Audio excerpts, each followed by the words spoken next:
Mallory, I want you to enjoy every podcast episode equally. I don't have anything else other than that. That's the only. I've never seen the Severance show. I'm just, I'm a poser. Well, Sam T, I'm excited to start your orientation today. Does that make you welcome Mallory back Y? to. Mallory Y or Mallory W. I wasn't sure which one I go for. But welcome back to Nobody Leaves, the podcast where nobody's allowed to leave. We are all trapped, much like the innies in Severance. Now, normally we do a fun little, we talk about our weeks. We talk about different stuff we've been watching. We have a little preamble here. I'm going to go ahead and tell you the little skip button that appeared in the top corner. You can just go ahead and click that because we got some stuff to get to. So this is just kind of, for those of you who really care about what's going on in our lives, we're gonna try to not talk about Severance for about 10 minutes, but it's gonna be tough. Rapid fire. Rapid fire. What's been going on, Sam? I watched Black Bag, spy thriller, Steven Soderbergh, pretty good. I watched Princess Mononoke in theaters in 4K IMAX, probably bigger than 4K. I'm not sure how that works. Life-changing, incredible, best movie ever. I have spent the last 4 days in Colonial Williamsburg because I won a raffle, which then ultimately was a timeshare scam that I successfully defeated. Felt very Luminesque, let me tell you. A lot of obfuscation, a lot of misdirection, a lot of going into small rooms and then going into other small rooms. Oh, interesting God. Experience. The trickery. It was a lot of trickery involved. And that's about it for my week. Show and tell. Oh. I bought this. The Hayao Miyazaki collection. Ooh. Mostly came a little bit too late for the Porco Rosso episode, but now I own Porco Rosso and I'm very happy. It's also gorgeous. It does different little bits of art for each movie, and it's all of the Miyazaki movies other than Boy and the Heron. So it's pretty neat. Show and tell time. This podcast continues to be bad for my financials, which is good. Yeah. And that's it. That's I love my getting Ghibli. They really do some good watercolor stuff. I feel like yes, they do. I had this Nausicaa book because that was one of my favorite, probably still my favorite. I feel like Kiki's Delivery Service is the one that kind of fights it for the top spot, but I really love that movie, and the little watercolor book was just amazing. I don't know, Ghibli knows how to make these side materials or whatever that for other shows or things can often be disappointing buys. Yes, there's a good moment in that documentary I was talking about last week where they're sitting there going the Totoro calendar is back to #1 and people have started falling off from the Spirited Away calendar and this and that. And they're going over merch, and it's I think they control it a lot more than, say, a Disney, which is just so massive and has so many different arms. And this is all done by a 300-person company. Was documentary? Yeah. It was filmed in the lead up to The Wind Rising, which is 2013, I think. Yeah. This is interesting because I feel like it's Ghibli merch is so saturated now at this point. It's absolutely everywhere. I feel the same way, and I think I watched the seeds of that starting a decade ago in that documentary, and I'm it's not as controlled these days, but there's still, by and large, I feel like you mostly get quality items. But when it hits the Barnes and Noble end cap, you're okay, some of this is going to be a little shitty. But no one's immune to it. I've got a Totoro right there. It's also a puzzle. It's the Ghibli show and tell episode. I have Nausicaa's little fox character. I don't know what its name is, but I have it. I don't either. Not to take over or continue the Porco Rosso discussion from last week. Still thinking about that movie. Still really like it. Yeah, no, it was a really nice watch. Definitely very peaceful. I think it's top 3 for me. Ghibli. Of the Ghibli ranking? Of the Ghibli ranking, yeah, I think it is. It might even be number 2. I don't know. I Wow. really liked it. I watched it twice. Yeah. I mean, it's so interesting and distinct from his other movies. I don't know if it's like watching it in contrast with the other movies, or I mean, we were also kind of talking about it last week, like the way you kind of space them out. Like I can't remember if we talked about it like actually on the podcast, but like one for me was like I feel like Mononoke got like a disservice from the order that I watched it in, like Because you went straight from Nausicaa to Mononoke. Nausicaa. Yeah, and they have so many similar kind of like themes. Like it feels like you watch like Star Wars Episode 7 right after Episode 4, where it's like it's not bad, but it's kind of like this weird, like so much mirrored stuff is happening. So where you're kind of like, okay, we get it. But yeah, no, definitely. And that's all the Star Wars talk we will ever have on this podcast. It's banned. Is that your nightmare? Is that your nightmare? What are the things? I mean, maybe we shouldn't. You've already hit a lot of them, right? K-pop, Beyonce. Let's just talk about The Last Jedi. You know, let's cancel this episode. Is Star Wars like? Are you more afraid to talk about that than the stuff we've already talked about, or do you just feel like you can avoid it better? Because I'm not as crazy about Star Wars as I am as Beyonce and K-pop. I'm not crazy about Beyonce. I love Beyonce, but you know, K-pop. I'm more exhausted by the like Star Wars hate YouTube engine than I am like stan culture, I would say. I see.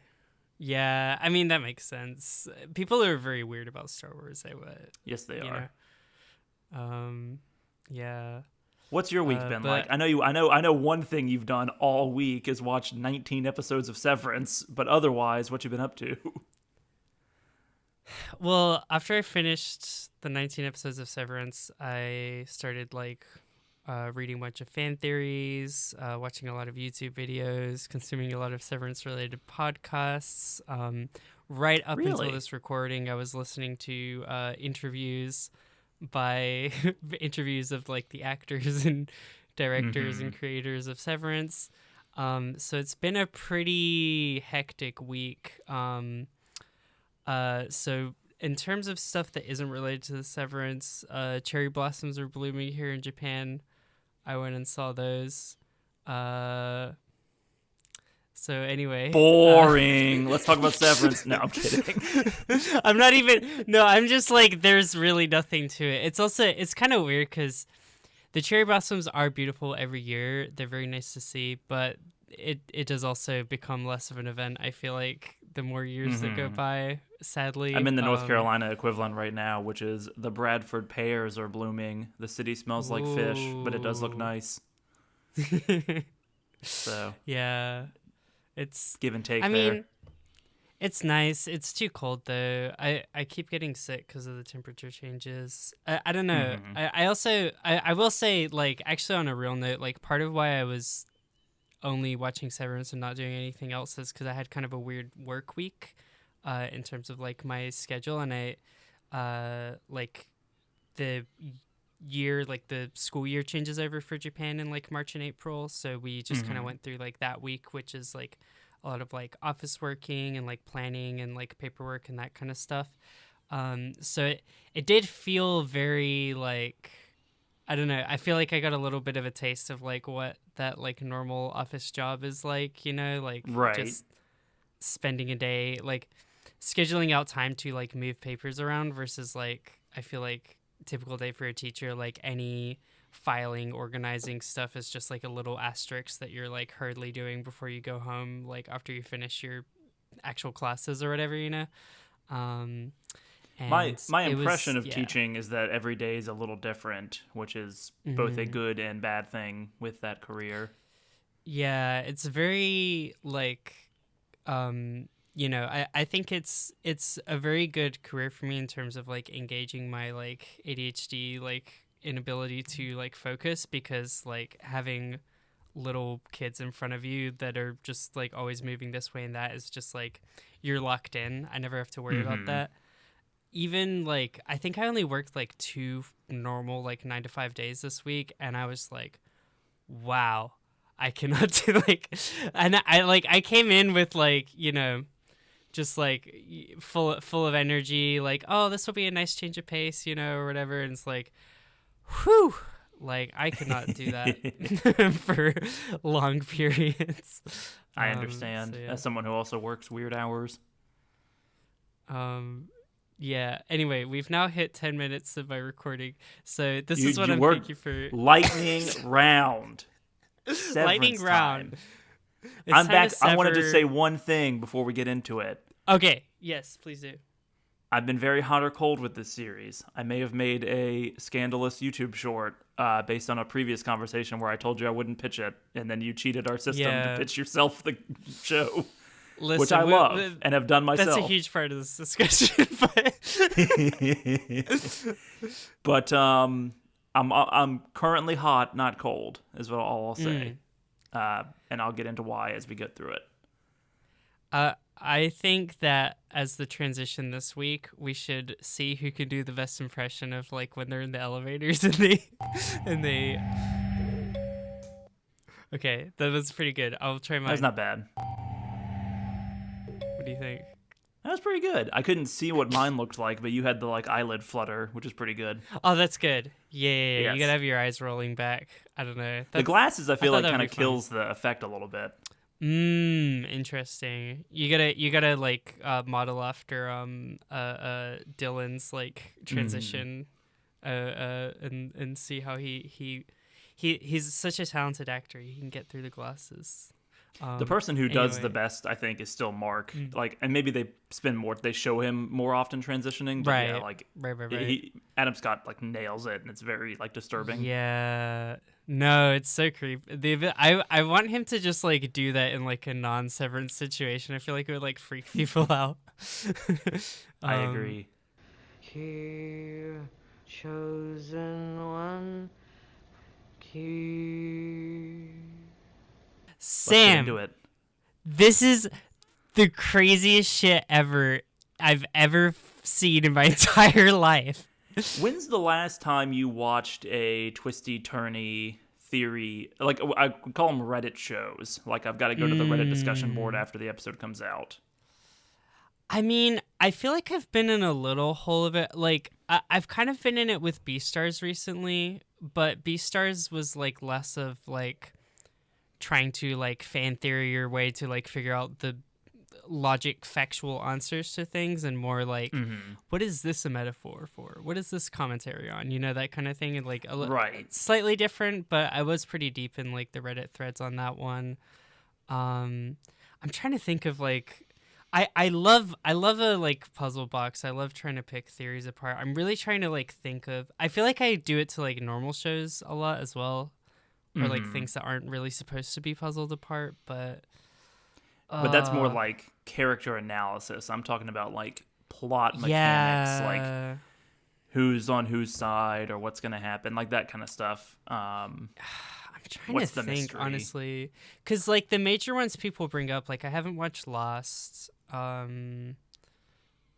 don't know. I mean, could you list the ones that you have and maybe a little jog my memory? Lost is a big one for me for sure. I feel like True Detective was a big one. I know you haven't seen that either, but like Game of Thrones had a lot of that going on, where it's like, what does this symbol mean, and what are these factions doing, and this and that. But like it has been a while for me as well, where I feel like there's not been I don't watch a lot of like whodunits. I know people get really into like the not true crime, but kind of riding the true crime wave, like 6-episode HBO miniseries kind of stuff. People really were into The Penguin a few months ago. I haven't seen The Penguin yet, but yeah, it's refreshing because I kind of miss it. And Lost is probably the biggest comparison point that people have been making, and that was like pretty much the first adult drama that I ever watched. I'm talking 15 years ago at this point, when I was probably too young to be watching it, and it is a good time to sit there and have theories. Better Call Saul had a lot of that going on, in the ways that they would do flash forwards and flashbacks and what have you. Oh, like, I knew I was thinking of one. Flash Forward. I watched with my dad would watch it, and it was like one of those where he's like, shoo you out of the room like before they're gonna have a sex scene or something type of shows. Right. But I remember that one. But I think I was also a little bit too young to be like looking up Reddit threads. But I was like my brain was ticking. You know what I mean? Mhm. Like I don't know. I guess I feel like I get a little bit more harebrained when it comes to character analysis and dynamics and stuff like that, as opposed to like logically trying to solve puzzles, which I feel like the series invites more. Now that I'm like reflecting on it, like I'm surprised that those things come to mind. The only thing that comes to mind, and it's probably going to make people angry, is Sherlock, the BBC No, series. that's a good example, even though I think it Yeah. probably stumbles quite a bit, right? Like there are shows that pretend to be this kind of show where it's like we're going to pretend Yes. that you could have solved it the whole time, but you had no Yes. possibility of doing so. That's the thing is like I think I'm so every time I try to engage with a show like Sherlock or something like that on this kind of like logic level, like it lets me down. You know what I mean? And I think that Severance is very rewarding Right. in that aspect in a way that a lot of other shows haven't been. You know? It's really hard in the age of the internet to pull this off and not either give away the goose, like let you know everything just by like hiding little details. Westworld had this problem in spades where like the entire first season is based on a twist, or it's based around a twist reveal that the internet pretty much figured out 2 to 3 episodes before the finale of that first season, and it's like it did definitely kind of cut the wind out of that season of television. And then Westworld went on to have a lot of other problems, but True Detective in my mind is one that really does it pretty well. I haven't seen the most recent True Detective, but seasons 1 and 3 particularly have like they're centered around like a kidnapping or a murder, and so it's a lot of like there's the killer's been in the background the whole time, but who are they kind of stuff going on. And it's very satisfying when you go back and watch all of the little hints that could have gotten you there. You know, I was sort of like another one that I feel like I went insane on was like Steven Universe, like fan theories. I was gonna say that, yeah. Steven Universe did that in spades. Like there was a lot of like weird little Easter eggs and like super early on episodes where it's like as information started to be revealed, people would review these like seemingly mundane episodes and like find all these like Easter eggs. And I feel like that once that happened, it started to like really pick up like a lot of traction. And I don't know, I had Right, a like lot the of like the theories, architecture of a yeah. temple, or a one-off like joke line that ends up being more relevant later on. Totally. And even stuff like I think that Steven Universe was nice, and it's something that I kind of like in Severance as well, is like the emotions of the characters have such a strong attachment to their like powers and stuff like that. So you could get this like nice cross section of character analysis, and like I like kind of predicting the like pattern of storytelling I get, like Right. or like digging in, like what's the theme, what's the message that they're trying to get at. And I feel like it's like character analysis, looking into the themes and how that intersects with like clues and like lore and stuff like that we've been fed. Yeah, it's like that nice marriage is like where I like to sit, and I'm very happy to say that Severance I feel like is very much in that I very much feel like in my pocket with this show. Like it's good. It's a good show. It's a good show. Is it really though? I mean, is it really though? Here's where I'm gonna be Listen, a little. Sam. Listen. I agree with you in theory, right? Like the Steven Universe thing of why is Garnet so even keel? Oh, she's actually a fusion of 2 different characters, of hot and cold or what have you. Like there are shows that are really good at tying in themes and character and mystery all into the same nice little neat package. Severance, and I'm not saying Steven Universe is better than Severance or Severance is better than Steven Universe, whatever. Steven Universe is better than Severance, but my problem with Severance mostly lies in the second season, which is that it feels a little bit like disconnected in a lot of ways. I have a lot of pacing problems with season 2 and with like character arcs that seem to go nowhere, and I know that like some of those are going to be resolved in a third season, but I think really, really good TV shows have character arcs that like are contained within a season, Right. and then overarching arcs of the entire show. And I feel like season 2, Mark S has a great character arc. Mark Scout, right, has a great character arc, like Audi Mark. Cobell has a completed arc for this season. But Dylan, Irving, Mr. Milchek, Miss Casey, I guess is like, that's a little bit stranger because she's not even much of a character. She's kind of an object, I feel like. Right. In the Helly way that for the show sure, treats her. Helena. Right. Like, there's a lot of hanging threads for a next season. And I think Yeah. that's like, I'm a little dissatisfied in season 2 in that regard, where it felt like there was a lot of plot but not a lot of character for long stretches of the season. I really like where they went with the characters they chose to focus on in that final episode, but it took a long time to get there, and we spent a lot of time hanging out with Bert and Irving or hanging out with Dylan, but then not landing the plane, you know? Yeah, I think really, like, I would say Irving and Dylan's, like, kind of inconclusiveness of their arcs is like probably at the center of like a lot of dissatisfaction that I feel like people are feeling, because I think that those stand out to me the most for sure. And I think that there's just this weird element of like, there's kind of this meta element in the first episode of season 2 where Marquez shows up and is like freaking out because he's gotten replaced. It is one of my favorite jokes of the whole series is Mark W. So when he walks in the room, he's like, "The name is Mark W. Would you consider changing your name?" And he's like shaking with like aggression. And it's like one of those. I love like, beta MDR. The like, office so humor. Much. I think the office humor of the show is like one of my favorite things and something that makes season 1 shine so brightly. And getting a little like taste of that in season 2 when it's kind of like, it's like we kind of can't keep doing this in season 2 based on like the corner we've written ourselves into in season 1. But like here's like a little sprinkling of it. But yeah, like when he's kind of like running around and being like, "Oh, I need my friends, like I need like my Ellie and Dylan crew." And Irving. Yeah. Like there is kind of like a meta thing where it's like that's what we all want to see. Like we like their chemistry so much, we like those characters so much, like we enjoy them.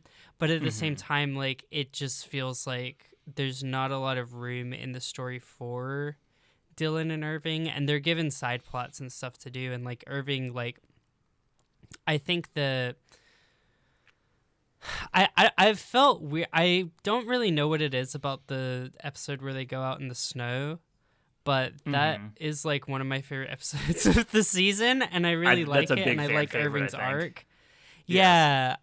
So okay, I'm glad to hear that, because yeah, like that was one of my favorite episodes of the season. And I think Irving's arc's really good in it, and it sucks because it's kind of over a little bit, and I think like there's hints that they're gonna bring Irving back, as there's hints that he was kind of like investigating into Lumen and like is having that's secret the phone part calls. That frustrates me, is like season 1's finale sets up so many interesting ideas, and then we don't get closure on a lot of them. Like, who's Irving talking to in the phone booth? We still don't know, you know, that kind of thing. Yeah, I mean, I guess I kind of felt like there's no room. I don't know, but at this like, I don't want to know what Irving's doing. I think it's more that like he's probably in an episode too many, paradoxically, which is crazy because he's like probably my favorite character.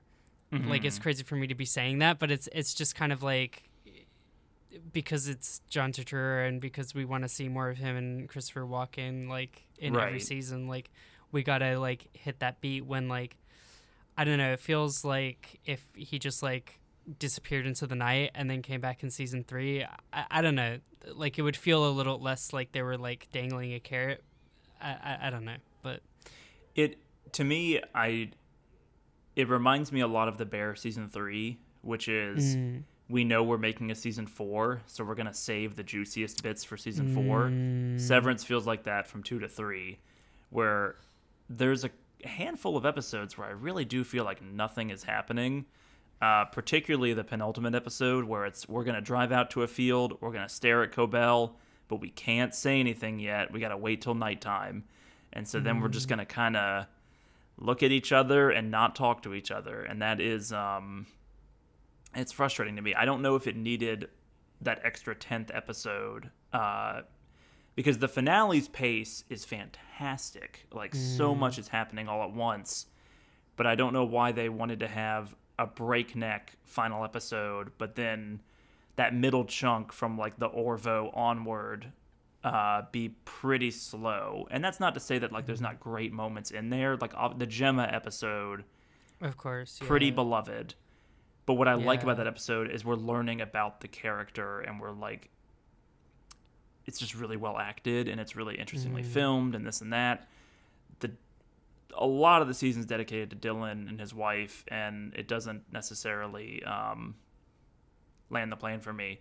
And I also this is all good as a TV show in the sense that like it keeps me wanting more, right? Like that first episode of the season being such a like, it's a trick on the audience and it's a tension builder, right? We're gonna follow Mark S the entire episode. We're not going to know the immediate fallout of the season 1 finale. And we're Like going to the be 5 like, where's months our thing, right? characters? They claim 5 months, but that's really only been like a day. Right. That all makes sense to me. But then it feels like the entire season becomes that, where it's like, all I want is the MDR team to interact, and they really don't for such long stretches of the show. Especially when you consider that like Helly isn't in the show. Is Helena You never until... you never Right. get the 4 of them together at pretty much any point in the entire. I think you Helly literally comes don't. to You for you like only a second before Irving is like iced. is killed, but, right? Yeah, killed. But yeah, yeah. and that is impressive because it's a testament to how good season 1 is and how fun it is to watch those 4 characters interact. But then you've got to replace that with something. And I feel like they started a bunch of interesting threads and then didn't. Like, if they'd kept the Bert and Irving plot on the back burner for the entire season and not addressed it, kind of like they did with Helly and Helena, where we get a little bit less of that, but we know that there's going to be more to come with that because of who Helena is. And then they dove more into, like, the Milchek story or more into the Dylan story, and like it just felt like they were trying to do too much at once, right? And it comes across as a little disjointed to me. That being said, I've been talking a lot. I've been saying a lot of negative things. I'm sure on a binge it was great, and I want to hear about it. Well, so that's the thing. That's what I was saving it to say, because I feel like I am a Severance fan's worst nightmare in that I have watched every episode from season 1 to season 2 in a breakneck pace, an exceedingly short amount of time. Inhuman people might call it. I watched an episode on a lunch break. Like, it got bad. Like, I spent 1 hour. I was like, okay, sit down, eat, start, play, and just watch. I'm right there with thing. you. I caught up about while season 2 was like in the middle of airing, and I think I literally caught up on the Orvo episode, and it is telling to me that everything past the Orvo I'm more upset about, because I did have to sit there week after week and be like, what's That's gonna the happen? thing where why are we like, at Cobell now? You know? Yeah, like I hear a lot of criticism about episode 9 where it was just like, oh, but like you needed that setup to get there, because I didn't have to wait for a week. Right. Like in anticipation to see where it went, you know, like as soon as episode 9 was done, I just clicked episode 10 and I was there, you know. The one people really don't like is the Cobell episode, Sweet Vitriol. Yes. I haven't seen as much criticism of 9, but 9's the one that jumped out to me as like, what are we doing here? Like, it's a lot of characters going, I cannot wait to have this important conversation with you. Next episode. Bum bum. It's like, okay, great. And this stupid There's great memes about Yeah. like the main villain of Severance is that damn black screen with a white line, and it's like the episode's over, and it's like that's the biggest villain of Severance, and I can't agree more. I am gonna explode, and I'm Hit gonna me. be so annoying because people don't like the Cobell episode because they hate women. Harmony Cobell is the main diva. Helly's my favorite character. Harmony Counterpoint. Cobell is the main diva. Okay, counterpoint. Objection. What are you doing? Objection. Let meow. Let me ow. Yeah, okay. What is my innie trying to tell me? Fuck. Okay, listen. I was like 15 minutes late to the recording because I was fucking erasing fucking eyeliner off of my arm trying to write "Let Me Out." Because the real life Helly R did not write that on her arms. Okay, a amazing artist and visual X person wrote that on the actress's arms and was like, "This is gonna be like you wrote it on your arms in the mirror." You can't do it. Okay, it doesn't just work like that. It's really hard. All the like trying to communicate with my outie or my innie, like people come up with such That's great fun. ideas in that writer room, and then the characters do as well. Yeah. But like her holding the piece of paper out the door and trying to stick her head through like the jagged glass. Yeah. What a horrifyingly scary, right? But Insane. what a great idea. Yeah. So crazy. No, there's like so much like chewing like paper up so that you like spit it out or whatever, and like you have your code on the other side, like insane stuff. So fun. Anyway, we're All right, escaping Cobell the Court, point. let's go. The order in the court. Harmony Cobell, the main diva of Severance. I love this character so fucking much because I think that it is like refreshing, and I think this gets to the core of like what excites me about Severance broadly as a series and like what the themes are like throughout, where it's kind of the like, you know, capitalist or like corporate America criticism that people don't really want to hear, which is like Cult of at the end of the corporation? day, What do you mean? like at the end of the day, like dismantling these systems requires kind of like solidarity and empathy, and sometimes that solidarity and trust and empathy has to cross the line between like subordinate and like boss type of thing. Right. And that's really hard, and so much of the show is about reckoning like with that divide. Like the whole innie mark outie mark like debate is like you know, crystallizing that thought, and like I mean everyone's reacted to that's like such a great part of season 2, like articulating like the themes of the show, but like that struggle and that like balance and like how people who have power and have access to power are so quick to just like continue to like grasp to whatever selfish thing they want, to continue to like treat their subordinates like children and like infantilize them, lie to them when it's convenient, and like not take the time to like empathize and see things from their point of view or anything like that. And To that dehumanize them, right? shakiness- yeah, again and again and again. And at the same time, there are so many times in the show where the only like the kind of correct thing to do, like at least in that situation, is to trust your like supervisor or boss to not take advantage of you again, and to see the humanity in them and empathize with them and open up to them in order to create this connection again and again and again. Like we're just like seeing this like same dynamic going on and on and on in loop. And I think that Harmony Cobell is such an exciting character to me because she is like just, I mean, like amazing acting.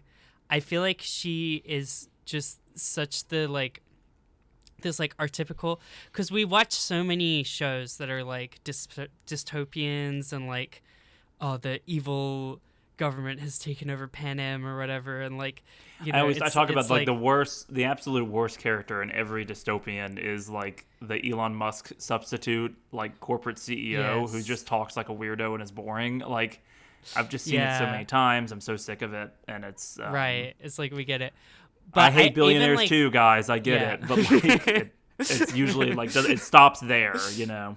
Yeah. But like I think that like the slate gray haired strict woman who is so angry and so authoritarian and is like kind of like drawing from this like nun like sister archetype of like being so Right. strict and harsh and exacting and punishing. Like it's like literally in the flashback Cobell episode we see that she was raised by like someone who's called sister. Like I think it's her aunt, but is like a nun. Like, and she has that like aura and attitude or whatever, and is like She has a shrine someone to that Kier in her like basement, like very yeah, religious overtones. very It's religious. like cult, She's cult like a of the true corporation, believer. right? Yeah. Yeah. And like and then we see her do so many like creepy awful things like off the bat. Like she is Marquez's neighbor. She breaks into his house like 2 episodes in, like Right. to surveil on him. She is fake and openly lying to him. Like she is the most detestable, hateable person, like right off the bat. Like that it's laid on so thick, and there's like no like gray area to kind of like doubt, like, you know, maybe she is like this kind nurturing person. And they start from that, and it's so harsh, and I think as an audience you're just like expected to like despise that, and then they start deconstructing it, and I don't know, I like that, and I think that's like really fun and beautiful. And it's just like one of this, I think like this also goes for like a lot of characters in Severance, and is something that I've seen people say is frustrating, but I personally enjoy, is like their progress is not linear for so many of these characters. Like that's true for Milchek, that's true for Mark It's Scout, really true like, for Dylan and Mark. Yeah. yeah, like they truly have like highs and lows, and like revert back into like these different coping mechanisms in different times. And like seeing her just like insanity and like 1 minute she's patting Mark Scout on the back and telling him he should leave Lumen, and then the next moment she is in a panic, she's calling them, she's like narking on him, she drives back to the office.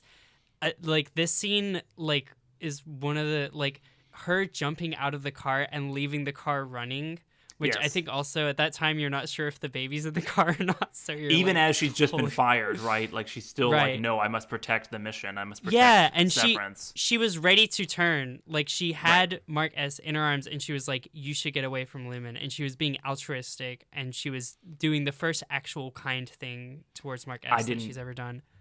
That's an interesting interpretation. I didn't see it that way, but I saw that as more of like her what was her fake last name? It's not Cobell, but Selvig. Selvig. I saw that as like just more of the Selvig performance, right? I think, But you can I read it really that way didn't. for sure. because I think that there's so much attention paid to the like emotion on her face in that moment, and it's like clearly a decision. I think like I would really recommend rewatching that scene, because it's like she is really like thinking, and it's like there's an avenue in the conversation where she could say like something to like just kind of placate him and like soothe him and like not go against, and it's like there's clearly a decision where she like explicitly goes and it's like she goes against the company, and it's like right after they've just like taken her for granted, fired her or whatever, right? Or like mistreated her in the way that she's been mistreating people, that she's like, you know what, get out. And it's like the first time I feel like it's like, oh, she did something that like seems pretty altruistic, and I don't really read any like ulterior motives into that specific action. And then she just flips back as soon as she has the chance to like grasp some of that power again and get it back. Yes. She goes back. I love that. It's insane. It's crazy. And then yeah, like season 2, like she's clearly battling some fucking demons and is like, you know, made the decision to be like outside of Lumen, but like I don't know. I think she's a true believer. We're getting into theories, but I think that she might be doing what she believes is best for Mark, but there's still that like huge air of condescension and like I think there's a heavy like- impression that like the last thing she says to Mark S essentially is like, you're not going to have a happy ending. I think she definitely does not view innies as people. Like she seems to detest Mark S even as she's made this turn, is the reading I Right. got. Like her and him sitting in the fireplace room at the birthing center. I really Yeah. get the impression that she's like she still treats him very like a child. Whereas with Mark Totally. Scout, it's a little bit more of a, if not respect, at least she's like, you're human. there's a change there, right, between how she Yeah. talks to either. Let me take you to Cobell Court real quick. As right. you're the defense, I'm the That's prosecution. I've made all the right? opening statement. You know, we'll have the. Ladies, gentlemen, and others of the jury, on a write down A to B plot, Cobell is a great character. Okay, He's we can gish all agree galloping. it. He's gish galloping. We can all agree that Cobell's a great character if you just look at the plot mechanics of the series, right? What you're talking about of like hurt people, or like the corporate, like the levels of control that Lumen has, where Cobell is this, if not ethereal, but she's this confusing boss who holds all the cards and holds all the information and exerts control over the severed employees. She then her boss is this speakerphone and this unseen board who holds all the cards, and she can't even tell when she's talking to them, right? Lots of parallels there. Great idea.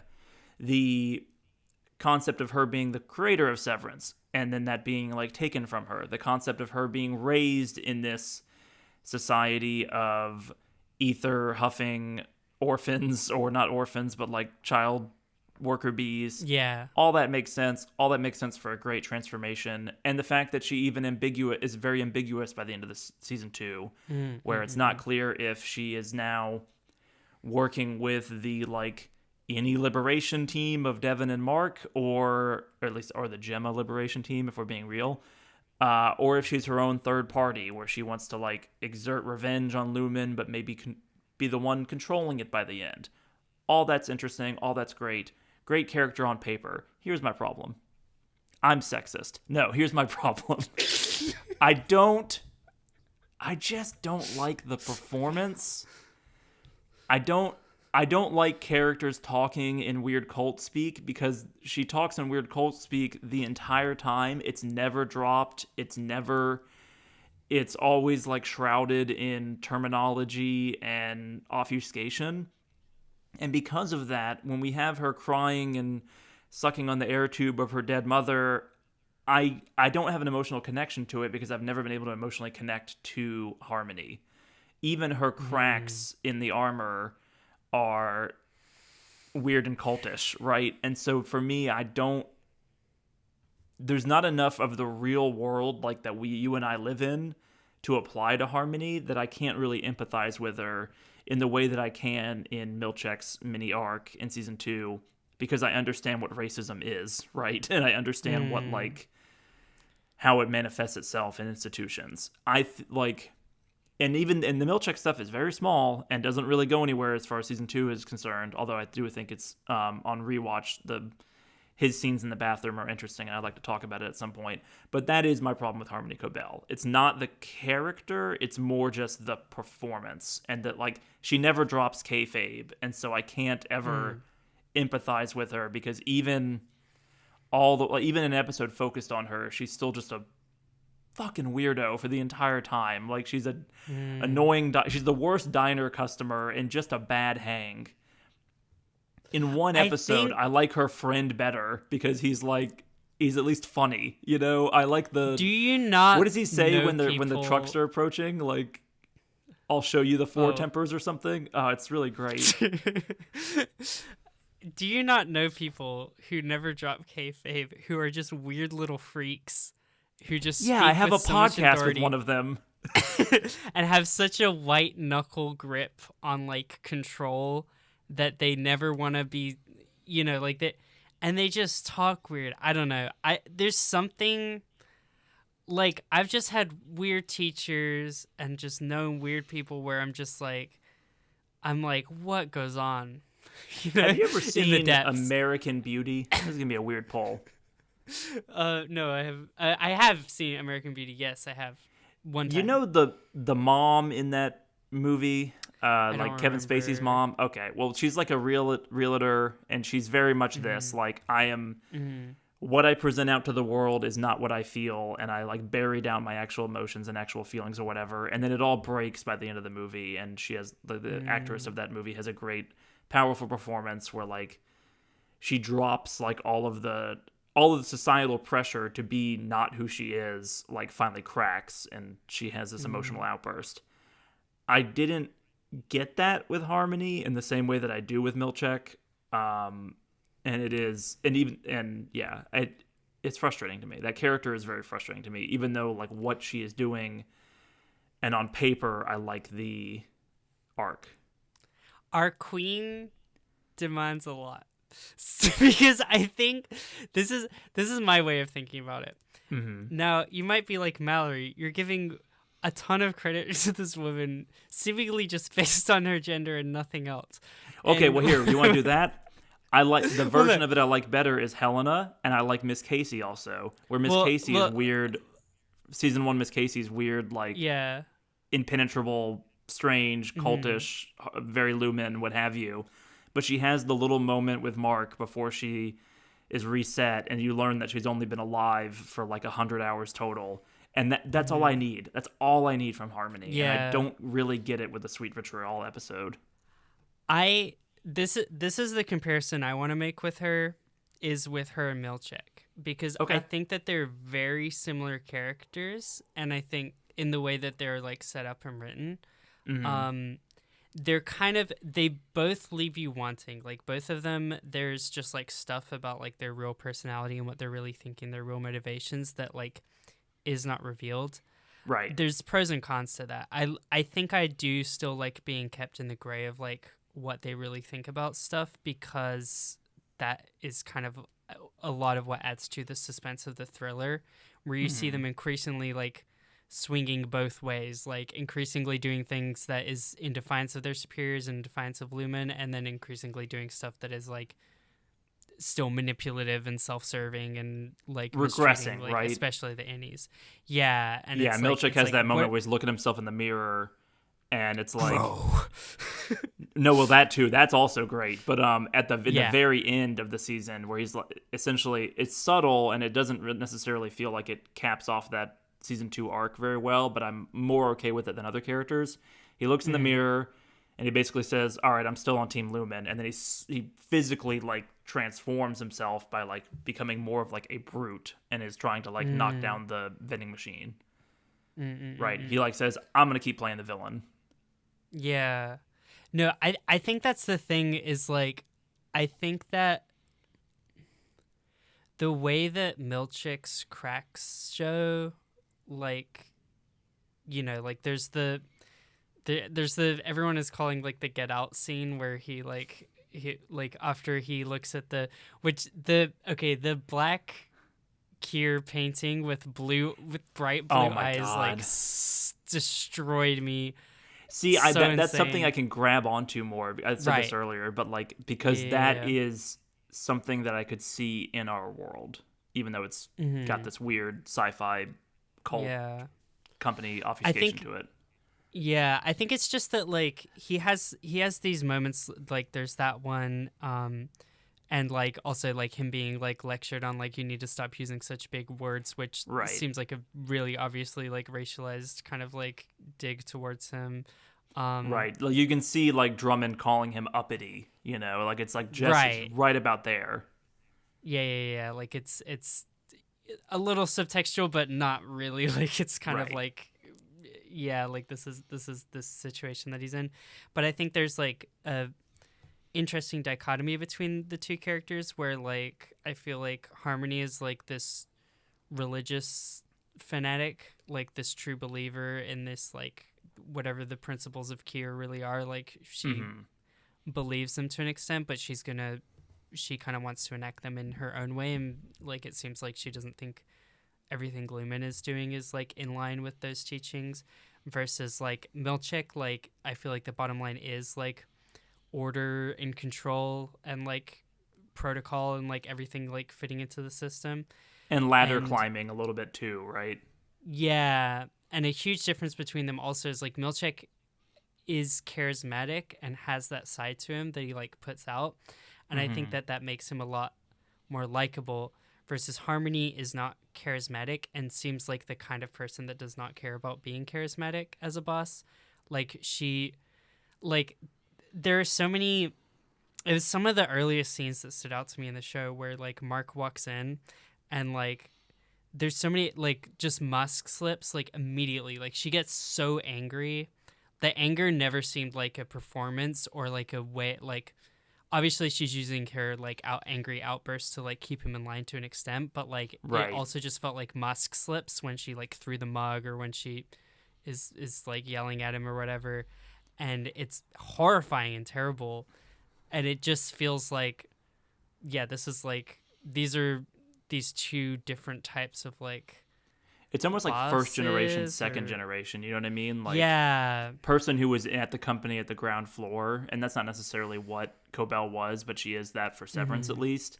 Versus like younger, because I think Milchek is a few Younger, decades yeah. younger than Cobell. Like person coming in who gets the advantages that maybe Cobell didn't get in terms of like building up this thing, but then just gets to take the system, the board that's been laid out by her, and excel without all the baggage of like, I'm actually the creator of Severance or what have you. And then you have that even a third time with what's her name? Oh, Miss Wong. Miss Wong. Thank you. With Miss Wong, who is a literal child, but like there's Yes. it's because of when I was born. Who doesn't have the baggage of season 1 and like is coming into a system that's in the process of being broken, but doesn't take on any of the blame of that, and so she gets to be openly critical of Milchek, Right. without the knowledge or without the like having taken the beating that he has in terms of like dealing with these people. Yeah. Yeah, no, it's just interesting. I don't know. I just it's she's just interesting and fun to have around, and I'd be really sad if she was not there. Like it's fun to see this like weird little freaky character that is like, I think it's the fact that she is so not sympathetic that makes me so drawn to her in a way. I'm happy. I'm fine to have You're just weirdo, like, unsympathetic what are you villains. doing, baby? I think But, it's, like- I think it's more just the economy of the scene, right? If it's a Cobell scene, Right. it's going to be really slow because she's going to obfuscate every single thing she says. Like I just want Devin or Mark Scout to be like, "Can you please just tell me in English what you're trying to say right now?" It feels like Yeah. unrealistic to me that the more normal characters of the series like listen to her prattle on and then are like,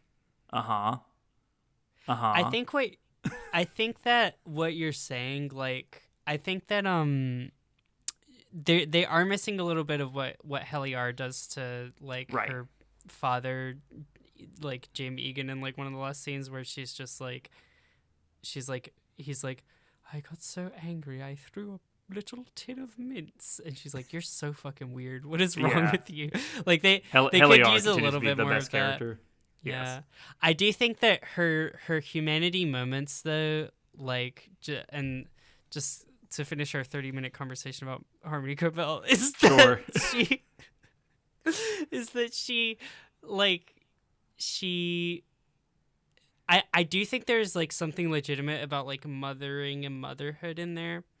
Like there's something to when she is like teaching, like I think part of it, like I think when they say the thing of like she became erotically fixated on both your innie and outie and tried to form a throuple, like I think there's a grain of truth there where like I don't know if it was agree. erotic, but I think that she was getting overly emotionally invested in their lives and involving herself. The I think happiest they're- she seems to be is yeah. in the ruse with Devin. Yeah, when she's like, exactly when she's like teaching her how to like nurse and latch or whatever, and when she's explaining like practical steps of what to do, and it's like what we've learned about her in season 2, like she's clearly very like intelligent, and I think that she does have these like maternal sense in a way, but it's just gotten so warped from like I think she has two wolves inside of her, which is like her mom who was a mom but died, and like these And nuns that were Sissy, so hard. right? Yeah, like, because I don't know. I think when I see someone speak with so much authority, I always think, like, oh, you've been spoken to in that way before. You know what I mean? Like, it's hard You for can me feel not all to... the crossroads where she chose the wrong Right. path, right? Like, she could have left Lumen Yes. with her friend back home. She could have stayed with her mother and not gone on the, like, Lumen scholarship program that Miss Wong seems to be on, the new version of. Mm-hmm. She could have not given up Severance. She could have not invented Severance. She could Right. have stayed with the company, left the company, told Mark the truth, not told Mark the truth, told him about Gemma, not told him about Gemma. Like, there's all these Yeah. different paths, and it's been a very, like you mentioned earlier, a lot of these character arcs are not linear. Like, she, I think, is the biggest example of that in a good way. Mm-hmm. Where now Yeah. going into season 3, she's one of the most interesting characters, because where she aligns is very not clear. And I like that we don't Yes. see the final conversation she has with Mark S. I think that's very... I can feel that more was said there than we hear. You know what I mean? Yeah. No, I'm very excited. Like, I just think it's like everyone talks about wanting to love girl failures until you see an actual girl failure, and that is Harmony Covell. Anyway, we got to stop talking about her. We've talked about Harmony for the entire podcast. This is just the fucking Harmony podcast. We haven't even gotten into the theories. I think Yeah, it's hard because I think we're a review podcast, kind of, primarily, I guess. So We're a reaction podcast. Let me hear your reaction. You've watched 2 seasons of Severance in like 4 days. yeah.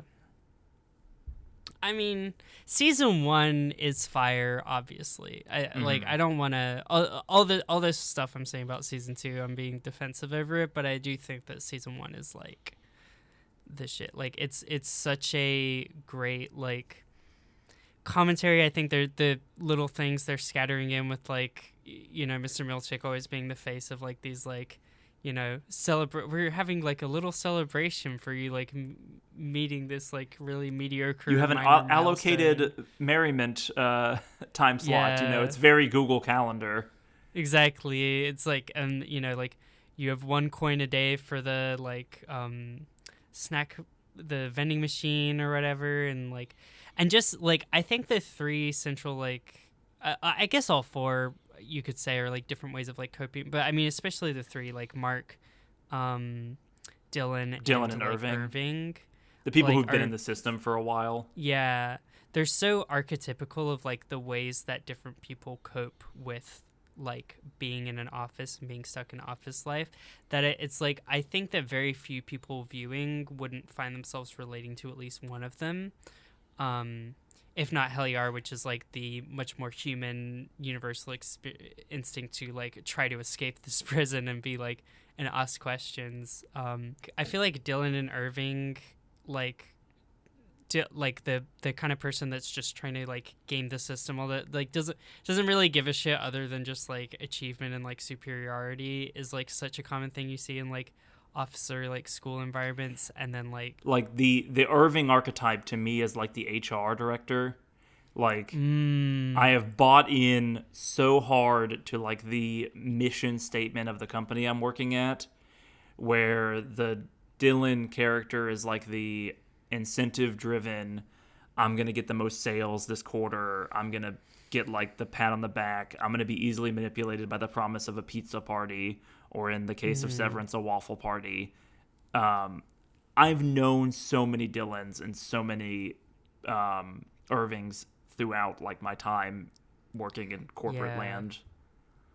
Absolutely. And I think it's like one of my favorite seasons. Like, I think what makes season 1 such a beautiful and tight and compact arc is like the such telling scene in like the first season is where like Marquez is like, today I disobeyed protocol by like moving the pictures like at the wrong time or whatever. It's like the most like one of the most classic things where you're like, who gives a shit? That just Right. happens so often sometimes. And like, I mean, if you're in a good workplace, hopefully not that often, but like can happen so often of like people getting so like nitpicky about little things. You see, he All right, says guys, that, we have to and be then- productive for this stand-up meeting. We allocated 15 minutes, so we're going to use the entire 15 minutes, and we're not going to get off topic today. Yeah, I straight to the soul. Nightmare. Yeah, no, it's like, and I think that what's so telling is like Irving and Dylan's reactions. Like Irving being like, he's like, yes, I told him that it was against protocol immediately. Like I reminded him, and then like Dylan being like, yeah, you know, he should get like they immediately like sell him out and like throw him under the bus, and it's just so normal. And like Mark doesn't even really seem to react in like a way that's like hurt. He's just like, yep. Like that's how we are, like, you know. And I think that he is a little bit more like you kind of get the vibe that like his role like up until the introduction of Heliar is a little bit more of the like team player, Passive like, worker cohesion bee, thing. Yeah, like I think that and it seems like PD was like maybe like that as well, and maybe he's like just now stepping into that role that he's been like made a manager. But like I feel like starting from there, having the characters go through their individual arcs and ending with like this team cohesion play, like Irving chooses to go against the system, Dylan like sacrifices his own like something that would benefit him for the rest of the team by the end of the season, is such a beautiful like arc, and I think is why people are so drawn to and invest in those like characters, which makes it hard to like, I don't know, it's like, okay, and now we have to stick with these characters. I don't know, I feel like season 2 feels simultaneously trapped by them when it's kind of hard to like need them all into like a narrative that ultimately feels like Mark is always going to be the central focus, you know. Season 1 is the allegory, whereas season 2 is the sci-fi show, right? And I think the allegory feels more powerful to a general audience because it's contending so much more with like human experience. Like it's more of a commentary on corporate culture, office work, the ways people compartmentalize their work self and their at-home self, and the ways that like the work self slowly chips away at the personality of the at-home self. All of that is not dropped in season 2, but gets way less of the focus as you have to continue to make this a show. Severance, there's an interesting thing. I don't know if you've read about this in your research, but like Dan Erickson, who came up with the premise of Severance and wrote a lot of the show with Ben Stiller. He's like, they're like the 1 and 2 of the creation of the show, right? He wrote Severance as a pilot script to essentially like promote himself as a writer. Like, hey, we could make something like this. Here's what my talent is. And the show kind of has that feeling of like, we have this idea, now we have to make a show around it. And so like the pilot on its own is perfect, but then when you add an extra 18 episodes to it, you're going to have like the writing chops to back it up. And it mostly does. But I think as we get farther away from that allegory, from that theme of like, you can see yourself in it, it kind of loses some of the humanity as it goes on. And so all it has left to fall back on are these characters that you love, which is enough for sure. But it when you then don't have those characters interact for most of the season, I think the Sams of the world get a little harsh about it. Yeah, I mean, I think by the end of the season, you're like, oh, that's where they were going with the allegory, but it takes a while to get there in a way. Like it's with the Mark not stuff directly one-to-one. Yeah, but it's like, I did feel it when he called when he's calling Mr. Milchick and he's like, hey, man, you know what? I'm not sick. I just have life stuff going on and I'm not going to come into work today. You know, and it's like, you know, like just that kind of like refreshing, like cutting through the bullshit. Like, I don't know. I think that there are still elements of that. But yeah, I do also think, the other thing of like why I was less turned off by season 2 was like, I get really into like, I'm really into Scientology as a outside observer. Like I just get very interested in stuff like that. And there's like I really recently listened to this like really interesting like podcast kind of documentary style thing where like these two people basically like attempted to sincerely enter Scientology and like see how far they could go basically. And like and some of the stuff about it, it's like I don't know, it feels a lot more like we're parodying Scientology in season 2 than we are parodying like the average corporate worker's experience. Yes, which is just harder to connect with, right? Yeah, but it's so fascinating. Like, oh, it is. I don't know. Oh, I still cool. am like, there's still the like, I don't know, rat brain in me that goes like, what are the weird shadow people? What are the weird shadow versions of MDR? Who's making these paintings? What do they mean? What, like, are they resurrecting Kier? How's that work? What are the little baby Kiers in the intro mean? Like, I still love science fiction and mysteries, and I'm excited, but I'm a little bit missing that like human connection. And I think the season 2 does it really well in the final episode with Mark and with the two Marks, and with Gemma throughout the season. But I could use more of it with the other characters. I just keep saying the same thing over and over again. Good things. No, that's fair. Wow, this show looks good. Things. Yeah. Oh my god. Oof. Like in terms of production values, like, whoa. Yeah. Do you like when he runs through the hallway in the first scene in season 2 and it's doing that might be my favorite scene in the entire show, just because I just love like, have you seen the behind the scenes of it with the guy with the giant pole and the camera? I just knew about like at least one of the scenes they had like a robot programmed camera arm that like moves around. But and there's a guy it's like holding that, like trying not to slam into Adam Scott what's his name? Adam, who's the actor? Yeah, Adam Scott. Adam Scott, trying not to like slam into him as they're making all these tight corners, and it took them like weeks to film, and yeah, it is incredible. Insane. And I love how it's mirrored in the finale. So beautiful, so much like I don't know. They really like mess with the set. Something that it kind of got me thinking about, like, there's something about an office environment, which I think is, like, so commonly, like, it's, like, dystopian, right? It's, like, purity and, like, nothing's here or whatever. And then it's, like, isn't this bad? And then at the same time, I'm kind of, like, I feel like it's kind of really cool aesthetically.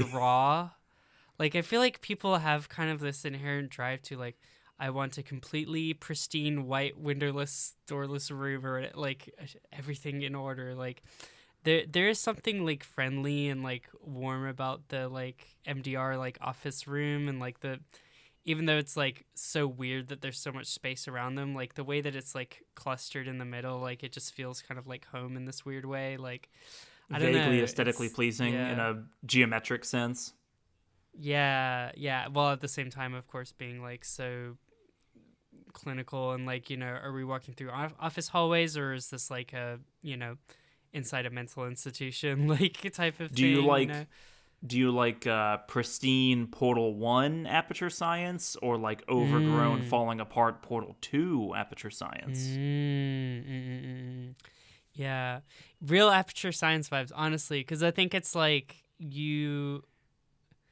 people kind of like that, even though it's like, oh, this is bad. It's like, it's clean. Like, I don't know. There are two wolves inside of you. So this is what I'm saying. Everything has its own place, right? Like, I try and have my desk like this. Like, I know where my pencils are, and where my headphones go, and where my phone sits, and where my charger is, and my cable management. Like, I understand what I'm picking up what you're putting down.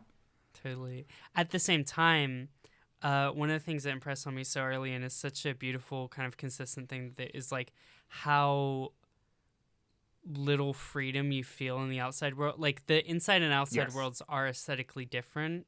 There's kind of like different color palettes and stuff, I feel like. They also use different lenses for filming the characters, which is why like Mark looks different between the versions of himself. Like the way they do the little like zoom thing when he like transitions in the... Like, well, the transition is where you see it the most, but then in the scenes where they're filming innies, they're using a different lens on the camera that like different aperture, and I have now reached the maximum of my understanding of the technical bit He behind said it. aperture, But like, everyone. He's a. I said aperture. That's all I got. But it like the focal length or what have you, like the way it's like they're shot and in focus or what have you, is different between the two. Yeah, which even though it's so cool, it's also like I think they do such a good job of making the outside world feel so oppressive and not like it's always winter. It's always heavy cloud coverage. Yeah. There's no point that you're looking at like Mark Scout on the outside and thinking that this guy is not in a prison. And they like even like I think that it's such a heavy theme throughout the show of like even though they have these like split memories, like they are carrying like emotions and bodily feelings and stuff like that, like between bodies. Like right. PD says it early on. Yeah, like his whole life is like he gets home, he drinks because he's an alcoholic, he like does chores and is just on his own, and someone calls him, he's like yeah, shut up, and hangs up, and then he goes to bed. And it's like his existence like feels so like in parallel with like the office life. Like he checks back into his house and he does these routine things or whatever that is his job, and then he goes back into work, and it's like it feels so similar to like, you know, if when you're on that work grind and you're really exhausted, like the way that like a lot of people live. And right. It's hard to like rebound with a 2-day weekend, right?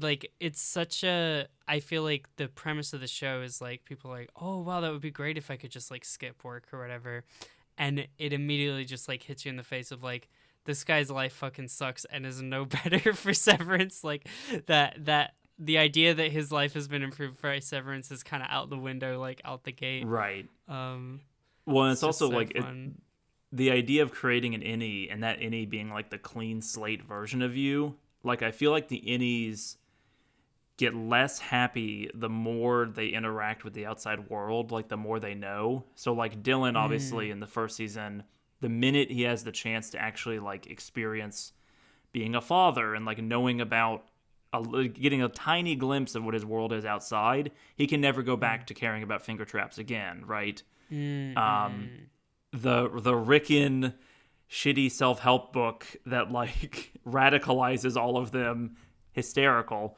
but also just like they're not happier once they know what they're missing, but they are more complete people, right? That's one of my favorite Dylan lines, where it's like there's a few times throughout season 2 where they mention perks, but it's like early on in season 2, like the first time they mention perks, he's like, don't even talk about the perks. Like he gets so like aggressive. It's not gonna work on me this time, even though it totally does. Like he's like traumatized by the perks. It's crazy. Like I don't know. It's such a fun reaction. Yeah, we got to talk about Rickon, which is why I feel like it's time for the theories corner. We've been waiting for. We've all been kind of. We've all been. Unless there's more stuff you want to talk about. It's not. No, go for it. I'm down. The hat's on. Okay. We'll do a lightning round. What's your favorite like scene thing at the end, maybe? Because I think this is a show that also, in addition to being a great mystery show, is a show of great moments. And so I want to talk about that a little bit. But that's a good wrap up bit. Yes. No, totally. I think that it's crazy that his name is Rickon.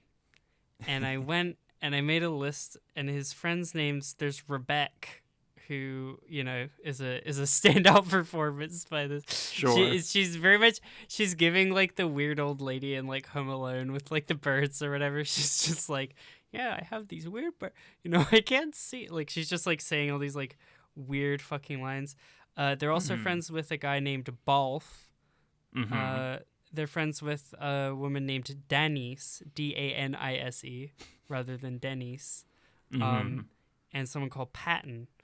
Also, I followed Balf on Twitter because he made a few funny jokes, and that's good. That guy got to be in the show, so I was like, that's cool. Shout out to Balf. Anyway, shout out Balf. Here's the thing: that's crazy. Why are they called that? Who do we know who has a missing letter in his name? James. Yeah, exactly. Yeah. James Egan. What is going on? They keep removing letters. I don't know if it's one of those things of like, oh, in the future we're all gonna have slightly different names, or like it's like It'd be a slightly weird thing. weird. That's like my honest theory about it. And like I also like I've heard the like Twin Peaks comparison where like everyone in town is like slightly off or something like that. I've seen like an episode of Twin Peaks. I thought it was, but we can talk about that. But I think that's all it is. But that's crazy. And why are they called that? That's my first theory. That's not a theory. Well, I know a lot of people are wondering like who's a secret Egan or what have you, because there is there's the bit of I him mentioning others siring in the other shadows. Yeah. To me, that's Drummond. Very like, Elon pretty Musk. Yeah, to me that's very Elon Musk for sure. Like I must like spread my seed and then also not love my children. Okay. I hate my children. I must make more. Yeah, exactly. But to me, that it indicated Drummond like immediately. Like Drummond to me is it's not even like a theory. I'm like he's one of Egan's kids, but he's like a bastard son. So instead of being like Helena and being like on the board or like more involved in the corporate sense, he's just a fixer. That's wild. Because he did have this like weird kind of like. I don't know. It felt weird that he got such high placement for being a fixer, like that he For got being to this be weird in these, like board brute. meetings or hanging out. Like Yeah. there's like 3 kind of tiers to the company where you have like the innies, or in like Severance. Then you have like the like kind of management with like Milchick and Cobell and like Miss Wong, and then like you have like these upper types like Helena and oh my god, the woman, not Harmony, the woman who's like half black, who's like talking to Milchick. Oh, sorry. Oh my god, It wasn't Harmony. What is her name? we don't know her name, but she's amazing. She's like every time she's on screen, I'm like she's like fascinating, and like her little moments with Milchick, I'm like love it. Mm-hmm. The hell is her like name? there's kind of that tier. And it's like weird. You're like Drummond is like this weird character to be in that tier, like it, because he's weirdly kind of a replacement for Grainer from like the first season. They are so good at finding scary motherfuckers. Dude, yeah, no, Grainer, like that like all he has to do is, I don't think Grainer ever punched anyone on the fucking Severance floor. No, all he does is get hit in the back of the head with a baseball bat, but he looks like G-Man. Like I love the progression of the like bully like security guy in each season. There's also a guy who's in for one scene. You know where Cobell is scared to go in the car with, or to go back to the office with Helena, like when she's like, "We're gonna go talk to the board right now," and she gets spooked and like leaves. Yeah. Helena is with like a bodyguard type who's not seen in the rest of the show, who's also terrifying looking. Just like the casting of this show with like just the like weirdo bits is just like great. Yeah. Okay. Fan theory, game theory. What do we think about that guy? What do we think about him? What's his deal? About the bodyguard guy? Do you think that is what she reacted to? Or do you think she was more reacting to, like, I felt like she was reacting to the situation. No, same here. But I think she thought she was about to get murdered and she just ran. Yeah. I feel like a lot of people were like, what if that guy is her clone son or some shit? You know what I mean? It's like... I didn't get that. It's not her clone son. I think that guy is just going to be the Drummond of season 3. Right. Yeah, man. Yeah, no, you're completely right on the scary motherfuckers angle. They're so distinct here looking. Are my other things. Also, Natalie is the character we were talking about. Natalie. Yes. Who you mentioned the get out scene with Milchick earlier. Natalie has that same quality of like it obviously the race aspect of it, but just like the like wide-eyed, never blinking. Yes. Mouthpiece, like glorified microphone or glorified like radio for the board. Like you can never tell if she's talking on behalf of the board or just talking as a person. Yeah. I loved her scenes with Cobell in season 1. They were some of my favorite conversations. Just so tense. Like, I don't know. She's amazing. Theory time. Okay. Theory time. Okay, so Equator, is a building that became a continent. So Yes. Very good metaphor for Severance in general. yeah, like it's like they say they're like, I'll see you at the equator, and then they meet at the division line between inside and outside worlds. Mm-hmm. Is Part that one, theory, or is everyone that picked just up like on that. great theme? That's just theming? kind of like foreshadowing. I think it's also foreshadowing in the sense of like what if it's a building that's so big that it became a continent? Like, I think a lot of people have sussed out what's probably happening in season 3, which is like kind of How Innie's long can we union stay in arc. the office? Like, Yeah. like, can we? Which I feel like there is like some fun to be had there because they have the CEO's daughter. That now apparently the CEO wants Helly R because she has the true fire of Q or whatever. Right. And they have I feel like Milkshake is gonna be their prisoner, and like the only like non-severed motherfucker on the fucking I agree. floor. And now I could see them really like curveballing, and all that's resolved in one episode. But I think that'd be like a great first third, first Totally. half of the next season, and it's like such a cool Yeah. concept. No, would be a lot of fun. But yeah, I think that when they're saying the building became so big it became a continent, I kind of just got this idea of like them being like, we have our own laws with. I feel like it's gonna be their own country, and I feel like if they go They're that Lord of the arc, Flies. like, yeah, it's gonna be interesting to see like how do they make their little society, how do they organize it now that they're like increasingly like converting all these other departments. Like, okay, we're getting together as Innies. Clearly, like, I feel like there's definitely going to be defectors. There's going to be people who leave like and don't join in at all voluntarily, and I think that like it's just going to be such a like interesting thing. But yeah, I feel like that's the building becoming a continent thing that's what season 3 is going to be about.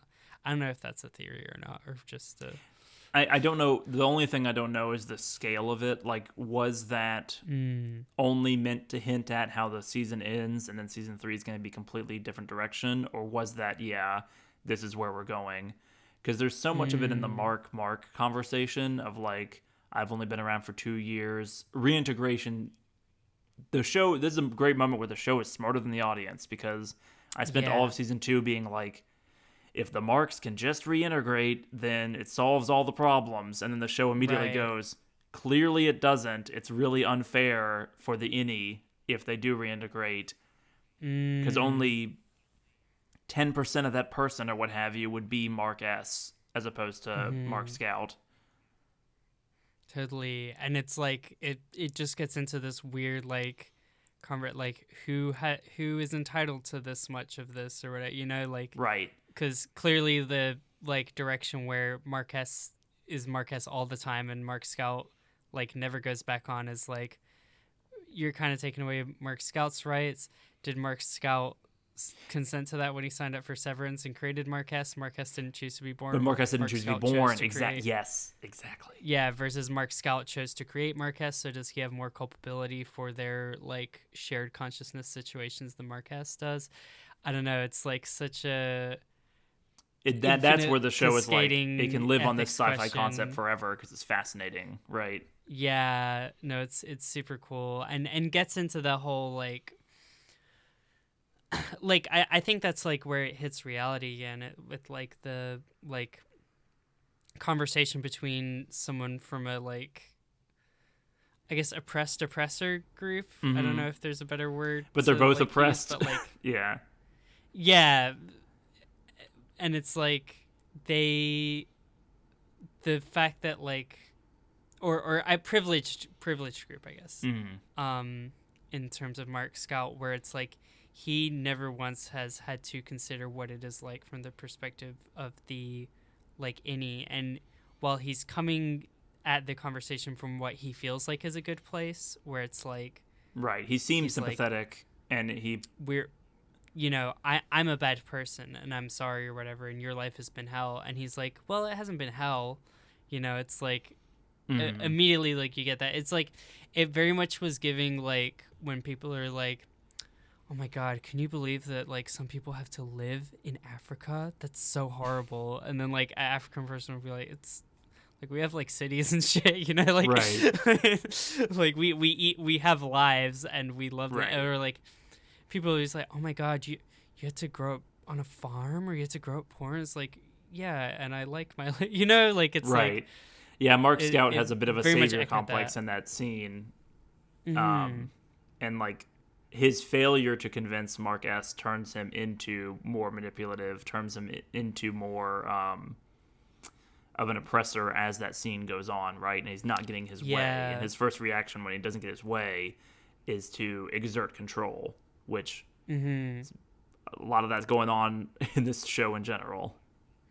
Yeah, and it like the defensiveness and stuff. Like, I there's an amazing part in like season 1 where, like, they're getting called out by like you know, protesters or whatever who are being like, Severance is unethical, and I think it did such a good job of like displaying his reaction to it, where you're kind of like, this like justice movement is like yelling these things or whatever, but like Mark Scout himself is kind of in the position of someone who's like a victim of this system in a way.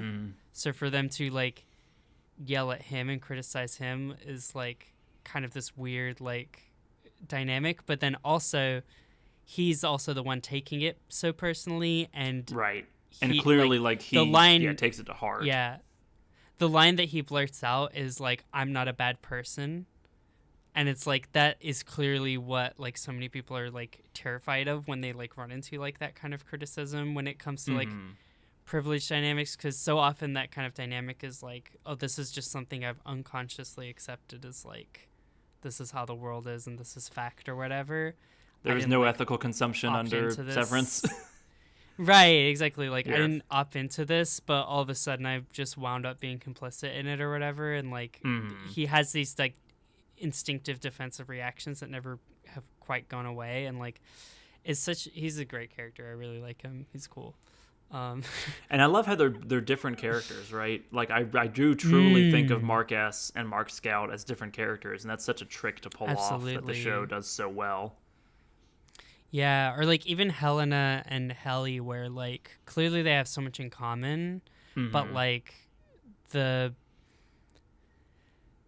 the fire and like this kind of like, I suppose you could call it entitlement in a weird way, like that Helly feels like she is entitled to freedom and entitled to like get out, which end up being a really good thing down in Severance world, because she ends up being the catalyst that inspires like the rest of the innies to like revolt. But like, it's that in the Audi world, like, her hard work and passion is like used as a tool dedicated to oppress, maintain control. Right. And season 2, we see how like awful that is when she like, I mean, uses it to, I mean, like basically trick to rape Mark S. Yeah. Rape.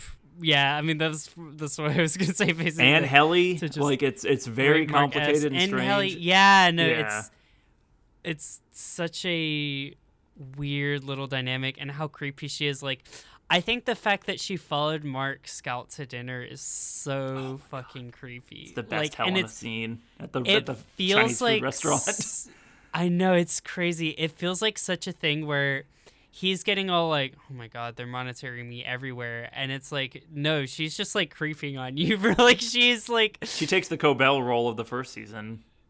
Yeah, no, totally. Yeah, I don't know. I love that so much. I feel like it's back to that idea of like the innies are like the better versions of them, and you see that in like Dylan's letter to himself, and you see that in Helena watching Helly fall in love, where like I don't think Helena's ever fallen in love, and Mark S being like, I have a good life down there, as opposed to this alcoholic. Like, it's almost like a abusive throwing parent. His life away. Yeah. Or like he's able to, like, I think Mark Scout, a consistent flaw that's like shown is like he doesn't reach out to other people for help. Like, he has this sister who is like for the cause, fully invested, trying to help him in everything, and he gets like brought into this whole reintegration thing. Is like, I'm gonna take care of this whole thing through myself. And it's like, it's possible that through conversations with his sister about reintegration, they might have stumbled on some of the ethical concerns and have thought of them before they got to, or even if they pursued reintegration, it's the lack of communication between him, Ragabe, a character I don't particularly love, feels more like a plot device than a character. And she's like the character that's just like Marquez, like, you gotta buck up. She's just like the Right. military, like. I do kind of love that, but yeah, I mean it's pretty like one dimensional, but it's fun. Yeah. So we've talked about it seems like season 3 is going into more of like a almost like an any strike, right? I get a lot of like union vibes of that final season or the final episode with the marching band, with Helly's speech, with Mark's choice. Like, it feels like we're going on strike from being an innie and outie. We're just going to be an innie in this, and we're gonna not leave. We're gonna hold ourselves hostage. Fascinating concept. Feels so bad for Gemma, sitting outside the door. Heartbreaking. Yeah, such a tragic. I loved that end of season because I think it really made you root against the main character in such a beautiful way. Like, even though you get more Marquez and Hallie than you get Mark like, Scout and Helena. Yeah, and even though it's kind of like it's like, yeah, the relationship is futile to an extent, like, and also like even though Mark Scout is so condescending to like Marquez, like that's the line he crosses, is like being like, you know, like your relationship, like my relationship is just like yours, but 10 times better because it's longer or whatever, you know. Yeah, I heard you got a little girlfriend. What's her name? Smelly? Yeah. It's so I stole that from Reddit, But, like, and I sent that to you earlier this week. But that's just, I've been laughing about that funny. joke for 3 weeks now. It's really good, but I think it's like it's at the same time there is like a kernel of truth of like, it's young love, it's his first love, it's the only love he's ever known, you know. Well, I totally get Mark Scout's perspective of like, Gemma's a real person and you're in love with the innie of an evil lady. Like, yeah, exactly. Let it go, man. It's like there is truth, but yeah, the delivery could have used some work of that.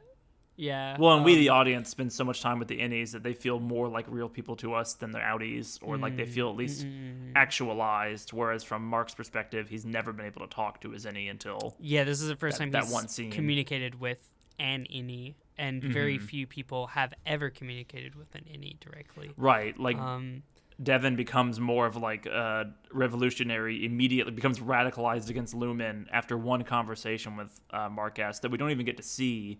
But just like the minute, it's that idea, right, of you see this in real life and in real politics of like marginalized groups. And as soon as you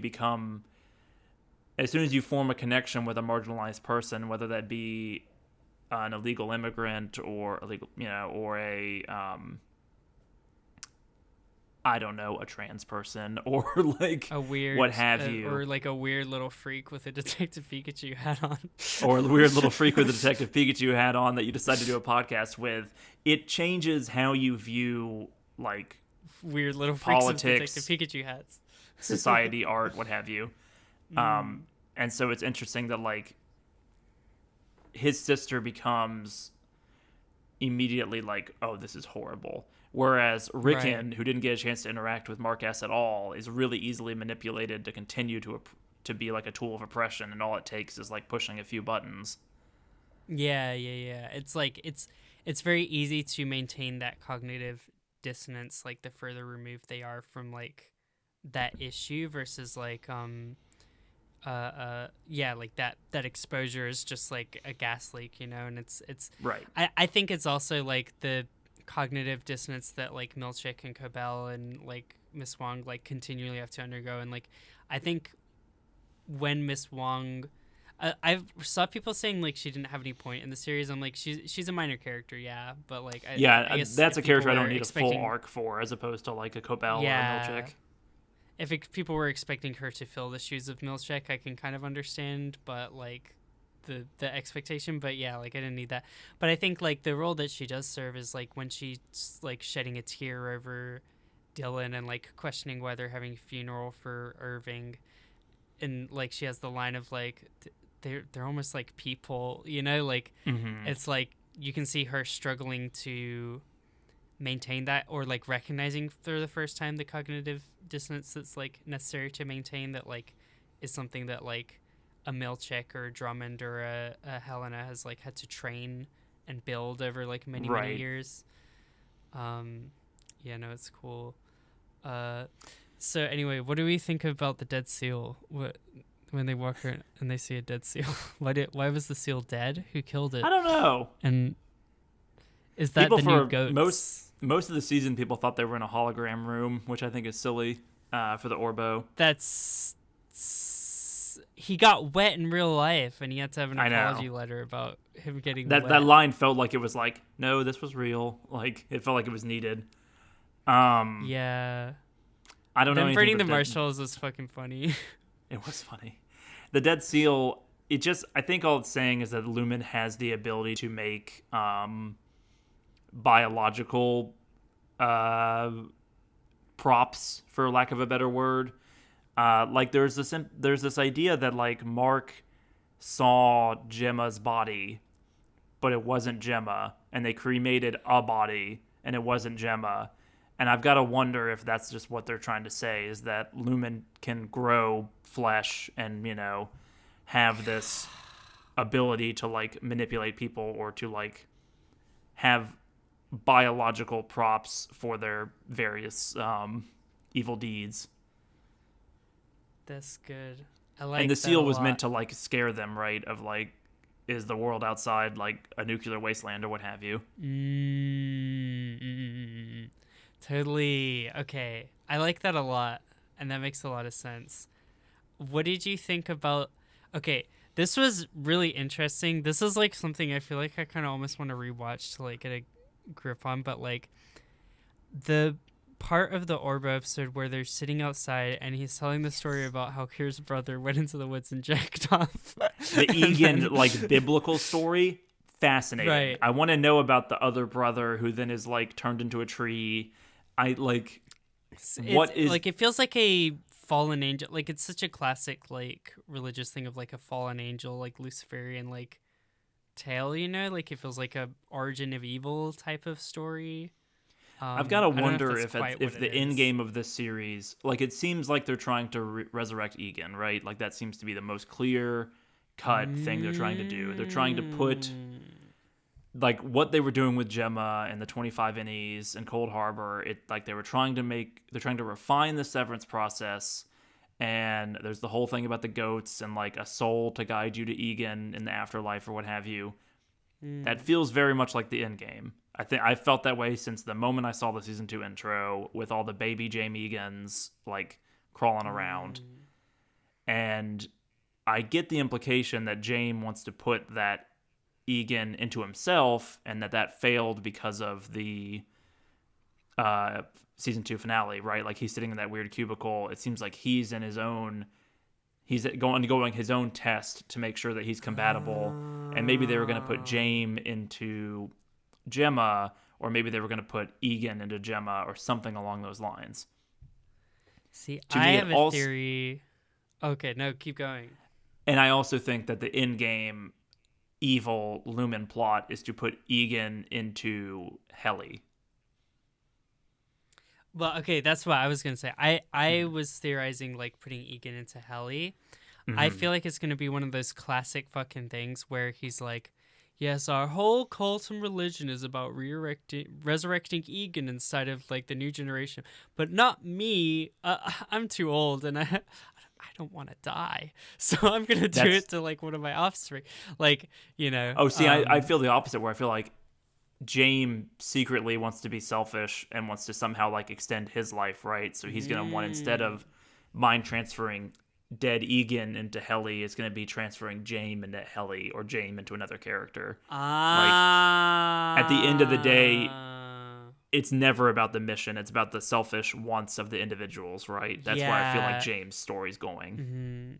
I feel like it's whatever it is, like it's using Heli as a vessel and like testing her, like whether that's as like a test of whether this life transfer process can work before he like does it for himself. I also think that like there was like I feel like someone pointed this out, and I thought it was such a good theory of like the goat sacrifice scene where it's like it's to accompany a woman to guide her back to Kier, and it's like you're like, well, yeah, Gemma's about to die. Maybe it's not about Gemma. It's talking about Helly's about to fucking eat shit. What did they call? They have a specific word they call Gemma. They call whoever it is they're sacrificing. It's like a coveted woman or a beloved woman or something along those lines. To me, it's like that's mixing the ritualistic with the sci-fi science part of it, right? Like I think the goat just because of the weird rituals, like the stuff that they believe in and tempers and whatnot, or is that actually part of the process? And so like the process failed in two directions. It feels like the religious side. I don't know. I'm really tempted to not. Yeah, I because I think it's also reflected in like the fact that like they have a marching band corner of the Severance wing, and they have like a it's like these are the people who grow goats that we sacrifice. Like it's like, you know, what a waste of resources. They're willing to use resources on these like frills and stuff like that are like not related to their like sci-fi goals or their economic goals or whatever. And maybe because they're doing that, like because they can't get away from their own bullshit, they like, you know, maybe hired a second security guard or a second like office manager or what have you, but they're spread too thin because they're too busy focusing on how you eat an egg, you know. Which like feels more realistic to me, honestly. Like I think I feel like there's kind of a complaint about this series where it's like, oh, there's not enough security guards on the floor or whatever, where it's like yes, I will say that there were points where that does kind of stretch credibility, but also like it just feels realistic of like when you have such a large organization like this, you have to balance all these like weird egos, and like some people are going to be true believers and religious fanatics that are going to get upset that you're not upholding the religious tenets. So you got to at least pay lip service or like, okay, we have enough cash to like budget this in or whatever. Like, you know, silence those people. For like the more practical people might be thinking that way, you know, but it's like it's this organization is no one person, and like doesn't seem to like each individual seems to be acting selfishly to like large extents and like pulling it in like their own kind of ways and using it in their own kind of ways. Like that's like something I thought honestly it did such a good job of like portraying how like sexual abuse and exploitation like is very easy to occur in an authoritarian system where people are like trained to not question things, and where you give one person absolute power over another, where like there's no like James Egan was not like, oh, by the way, Helena, my daughter, if you'd like to, you know, go have fun with any of the innies, like, you know, run amok, you know, he did. There's no like explicit encoded thing that's like you can sexually abuse whoever you want, but she is in a position to where she can get away with it, so she does what she wants and she gets away with it unscathed. And Helena, you mean? Same, Helena, and the same goes for the like freakazoid guy who's like, you know, like clearly like getting off to like torturing like the doctor, Gemma, like the doctor who's like yes honey, like I love it. I mean, like there's an implication that the like I love you say it back is like he's trying to like trigger a memory of like something that happened between like her and Mark. But he's too invested, right? And like Drummond and they calls say him out with wearing the sweater. Yeah. But then it's also Drummond doesn't put a stop to it, right? Exactly. Because who cares? These aren't people to them.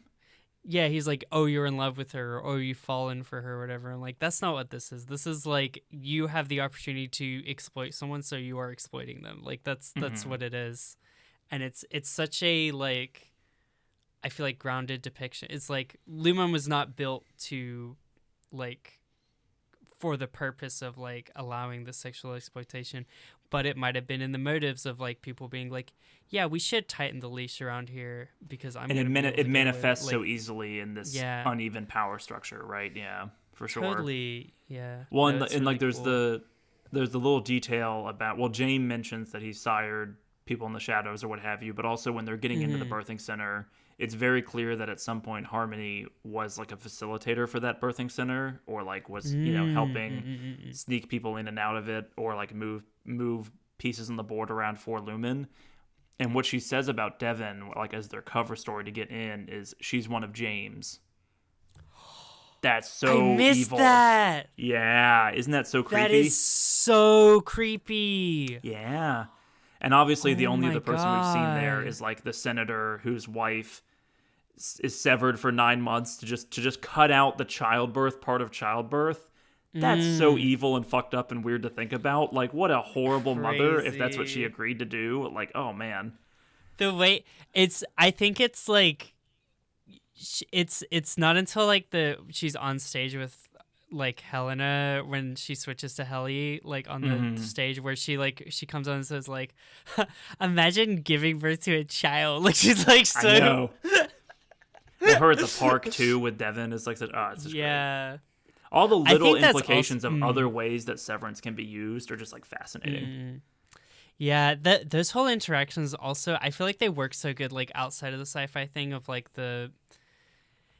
it was so like Rickon's whole thing, he's like fight the man, he's like, we need like peace and love, and like I want to remove harm from these situations and stuff, and like he's like, oh, we need to spend a bunch of money so that we can go to a birthing cabin or whatever. Like it's like, well, also he's like instantly ready to like drop all of his morals and pretext for like a paycheck from Lumen. Totally.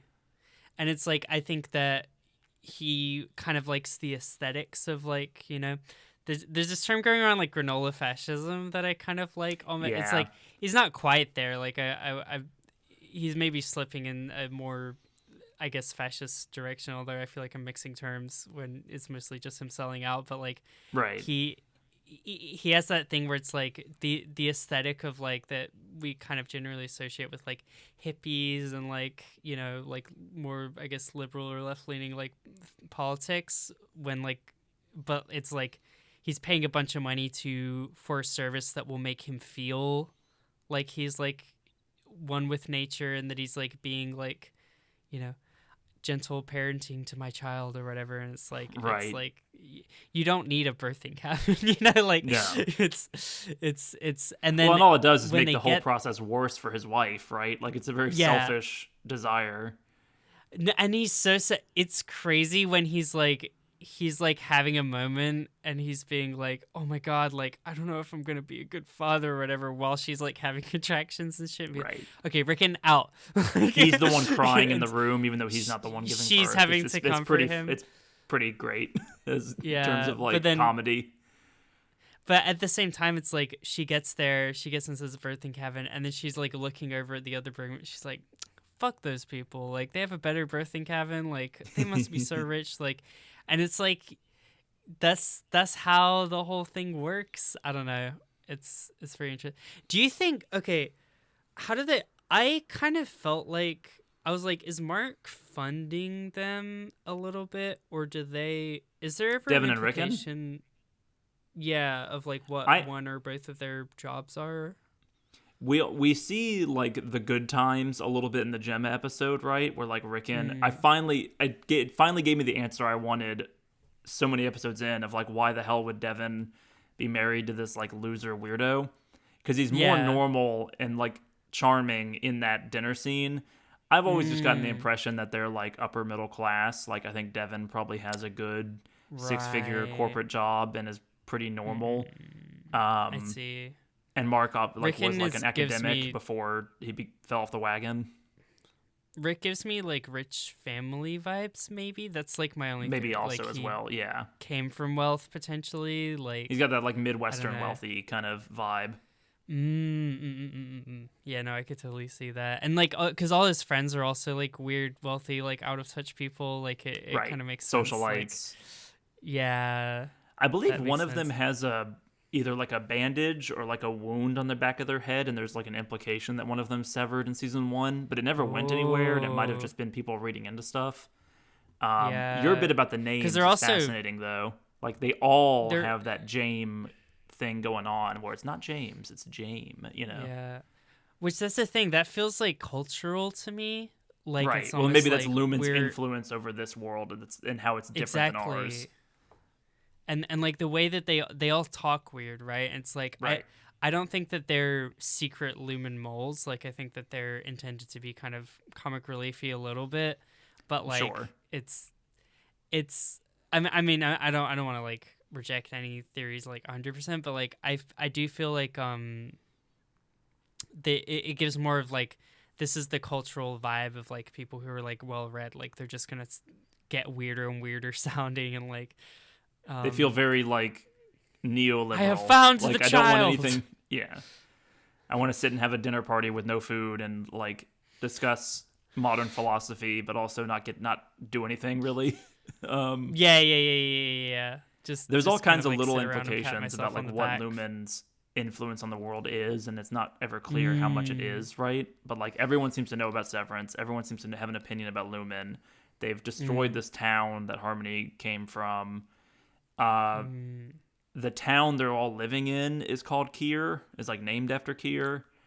No It's shot. it's never been clear. We're in the United States probably because they asked them to name like Delaware exists, right? So like it's still Yes. somewhat mirroring our world. A lot of people think that they're in like a 51st state or like a state that doesn't have an equivalent in our world, but like it's not been confirmed. I think the video intro that the Keanu Reeves narrated, like Did you Rudolph hear the that they were Red-Nosed trying to get Reindeer Obama bit. for that? Were they really? That would have been There- is it- amazing. They said their Oh, first choice was man. Obama.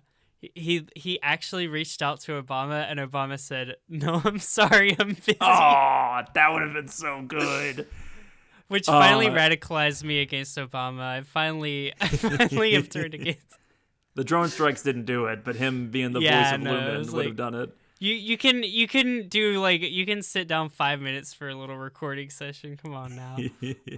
But like they mentioned, I think 206 countries in that video, Mm-hmm. and like there's not 206 countries in our world. Like there's a bunch There's of weird little more. details. I think there's less. I think there's like 186 or something Damn like it. that. But yeah, all that's interesting. We're getting long in the tooth here. Favorite scenes, favorite shots. Let's do it. Let's rapid fire. But okay. We're gonna run out of okay. space on our computers. It's gonna happen. Listen, the last one. What's in the water? Yes, the water. Something's fucked up there, right? I 100% agree. Did you with read the Lexington letter? I didn't, but I've gotten the snippets from it, Okay. Yeah, it's and like, I know that like all the they're- files are related to water and names, and Mhm. honestly, the Sweet Vitriol episode, like how much it focuses on like the ocean and how it looks kind of weird. It feels very much like there's like controlling agents in the water or something. because there's stuff in the Lexington letter. Basically, she's like, the Innie is like, you need to find all the answers in the like pamphlet, and she goes to all this effort to sneak out this like introduction pamphlet to like new refiners or whatever. And there's so much stuff about like you need to wash your hands 10 times a day anytime you come into contact with anything. Like make sure to use our soap. And then like Irving's talking about the soap. Why is it not labeled soap? And like they also came up as a company that was like creating bombs and salves and stuff like that. So it's They have, like so much- pharmaceutical stuff. yeah. My only thing is like I feel like the leading thing people have been like, oh, what if they're putting controlling or like things to make people more agreeable in the water or something? Right. I'm like, is there anything else they might be doing with I think the that end game influence? for Lumen is everyone in the world is severed, Control, and maybe the right? water, right? Control, but like maybe the water is like the distribution method, as opposed to having to like give everyone brain surgery. But I don't Yeah. really know. It could be. I don't know. That's the one that's just gonna haunt me for the rest of my days. I'll update you if I get any like water updates or water down for it. theories. But yeah, favorite scenes. Unbelievable scenes. I'll yeah. start. Yes. The merriment, the music party, where Dylan cracks, and Milchick shows off his dance moves. Just incredible. Yeah, I think that is like Adam Scott at his finest, is the uncomfortable kind of like, and he's like tentatively, like nervously getting into. Yeah, you can do it too. It's like but it's also the first time these people have ever danced or even heard music. Like, it's just when you start thinking about it. You see Irving's just like he just does not want to like do anything wrong or whatever. Like, right. I don't know. Insane. Love Helly's that. a little bit more loose. Yeah, it's very fun. Yeah. And then he breaks it. He's like, "You broke skin. I'm going to need to get contaminants." It's like water, liquids, fluids, blood. Who knows? But anyway, that's crazy. Love that. I really like I think the ending scenes in like season 2, there's like a thing that like keeps happening with his hair where it starts flipping in his face, and I just could only ever think of like Peter Parker's Peter Spider-Man Parker, 3. yeah. Yeah. He's just getting like more and more like that, like the more like rebellious that like Indy Mark gets. But yeah, I think there are like so many like the way they did the blood splatters in his like suit and everything. It's so like, there's so many. It's so great cool, shots of him. Mallory. Even Like, if he this just show's flips plot into action sucks, hero. like visually it'd be amazing. Like the red and the yes. tie, and it's just great. Yeah, no, totally. The And half and it's half. such a break because like Lumen is such a consistently like colored like white, gray, blue, green, and then it's just like red. Like that is the Yes. color of the finale. Is amazing. Favorite scenes. Oh my god, like Burton Irving. I can't believe we haven't talked about them, but like the like hand touch, Hand and over they, like, hand get on the away. painting. Yeah. Oh my god, like that absolutely wreck it, because it's so unexpected and sudden, and you realize it's like, yep, there's like this mutual like attraction between them. Really beautifully handled. I have to criticize them for not having old gay men kiss. I am upset about that, and I It's feel coming, like it's right? like, It feels like it's gonna be there. You think they're just never gonna do it? I'm it's hard for me to say. I don't know if it's like the actors. It's like, why did you sign up to play a gay character if you're not going to have a gay kiss? Well, they're playing like sexually repressed, or at least Irving's case, like sexually repressed character, right? So it's not clear if it's character or if it's like audiences will be mad if Christopher Walken and Don Taylor make out. We won't be able to sell this in China or whatever. It's like, right.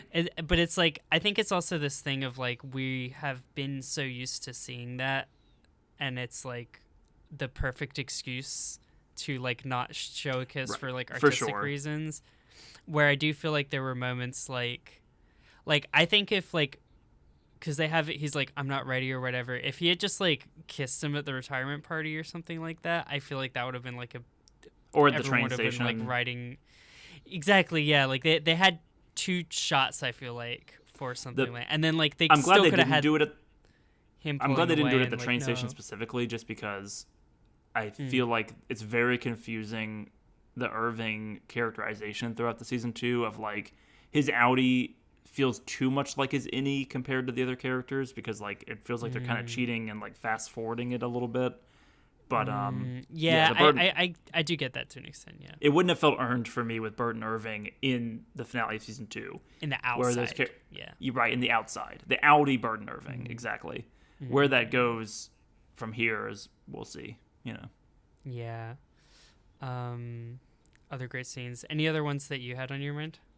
I love the gun going off in his neck with Drummond. We kind of already talked about it, but like the funniest incredible, very violent, but also funny at the same time. Just perfect. Like, oh man. I feel like the concept of like, oh, what would it like? People have talked about like, I would like poop my pants in the elevator and then like punish my outie that way or something. It's like people they have like all this shenanigans could happen between the innie and outie that like don't, because the transition is so controlled.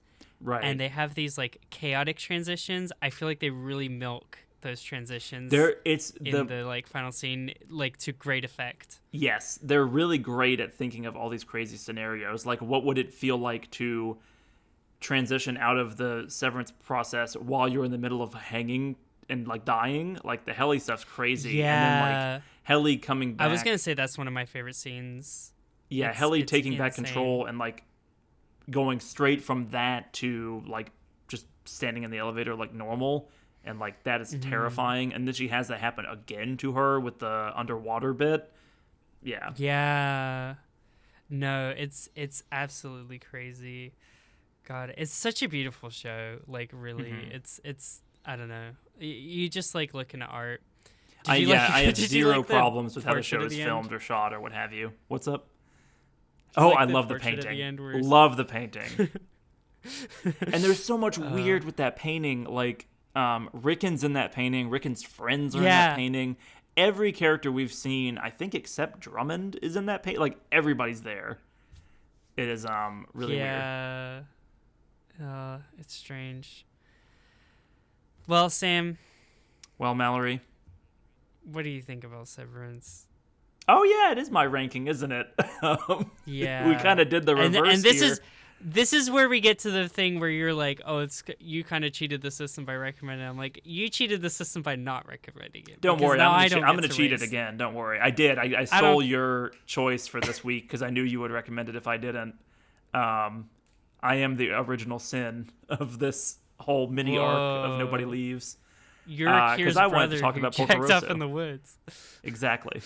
I'm Woe and Frolic and Wrath. I don't remember what the four are. I'm Dread.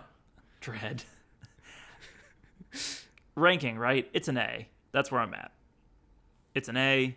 It's one of the best things we've looked at here. I have many problems with it. I could still see this show having a catastrophic Game of Thrones like failure at the end of the day, but I'm hopeful that it won't be the case. And so far, as track record wise, even if I found season 2 rocky, they are so good at finales. Season 1 Yeah. and season 2's finales, some of my favorite episodes of television in years. Absolutely. Can't say enough good things about individual moments, episodes, and also just the look and feel of the show. Performances, all fantastic. It's an A. A. Hey!